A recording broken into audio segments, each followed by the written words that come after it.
வாடா, தைரியம் தான் நீ வா. நான் கேட்கறேன், தைரியம் தான் நீங்க வா. நீ ஒரு 3ஆம் தரத்து ஆள் பழகுது, நீ வந்து அவரை பத்தி பேசுற. இப்ப நான் கேட்கறேன்னா ஏன் ஒரு ஆளுக்கு நீ மோது வா. இந்த CN ராமமூர்த்தி எதுக்கு இந்த காவல்துறை கண்டுக்காம உட்கார்ந்துருக்குது? சமூக வலைதளங்களை திறந்தால் திண்டிவனம் பகுதியைச் சேர்ந்த CN ராமமூர்த்தி என்பவர் தரக்குறைவாக ஒரு அரசியல் மூத்த தலைவர் என்ற மரியாதை இல்லாமல் மருத்துவர் ஐயா அவர்களை, எங்களின் குலதெய்வத்தை இழிவுபடுத்தி கேவலப்படுத்தி நிறைய பேசுறது எங்களுக்கு பிடிக்கலங்க. அதே மாதிரி மருத்துவர் சின்னையா அவர்களையும் தரக்குறைவான விமர்சனம் செய்து வராரு. இதனால நாங்கள் என்ன சொன்னோம், காவல் நிலையத்தில் முறையாக வந்து புகார் கொடுக்க போகிறோம். பக்கத்தில் இருக்கிற காவல் நிலையத்தில் CN ராமமூர்த்தி மீது நடவடிக்கை எடுக்க சொல்லி காவல் நிலையத்தை புகார் கொடுக்க போகிறோம். அந்த புகாருக்கு உடனடியாக காவல்துறை நடவடிக்கை எடுக்கும் என்ற நம்பிக்கை இருக்கு. அப்படி எடுக்கலைன்னா நாங்கள் நிச்சயமாக சாலை மறியல் பெரிய அளவுக்கு நான் திண்டிவனம் பகுதியில் ரவுண்டான் பகுதியில் நிச்சயமாக ஒரு பெரிய இப்போ வந்து ஐயா கிட்ட நடந்த நிகழ்வை நேற்று வந்து நான் சொல்லியிருக்கிறேன் இந்த மாதிரி இருக்குதுன்ட்டு.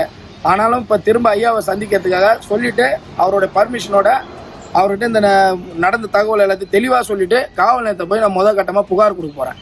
காவல் நிலையத்தை புகார் கொடுத்துட்டு அதுக்கு நடவடிக்கை எடுக்காத பட்சத்துக்கு அடுத்த கட்ட போராட்டத்தில் சாலை மறியலோ எந்த வடிவிலான போராட்டத்துக்கு நான் தயாராகிட்டேன். CN ராமமூர்த்தியை கைது செய்து சிறையில் அடைக்க வேண்டும். தமிழக அரசு இது உடனடியாக செய்ய வேண்டும்.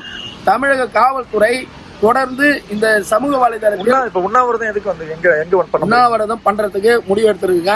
அது காரணம் CN ராமமூர்த்தி பேசக்கூடிய உண்ணாவிரதம் எங்க பண்ண போறீங்க? இப்ப நம்ம இருக்கக்கூடிய ஹைவே ரோட்ல நான் ஃபர்ஸ்ட் முதல் கட்டமா உண்ணாவிரதம் உட்கார.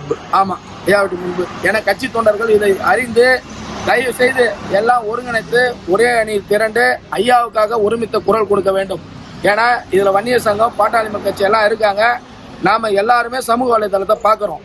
ஒரு தனிப்பட்ட ஒரு நபர் சமூக வலைதளத்தில் பதட்டத்தை உருவாக்கும் சூழ்நிலையில பல்வேறு செய்திகளை கேவலமாக பேசிய ஒரு நபரை நம்ம விட்டு வைக்க கூடாது. பாட்டாளி சொந்தங்கள் அனைவரும் ஒன்றிணைந்து அந்தந்த பகுதியில் காவல்துறையில் புகார் கொடுக்க வேண்டும். CN ராமமூர்த்தியை கைது செய்யும் வரை நமது போராட்டங்கள் ஓயக்கூடாது.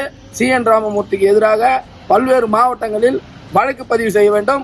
குண்டர் தடுப்பு சட்டத்தில் CN ராமமூர்த்தியை கைது செய்ய வேண்டும் தமிழக அரசு என்பது என்னுடைய கோரிக்கை.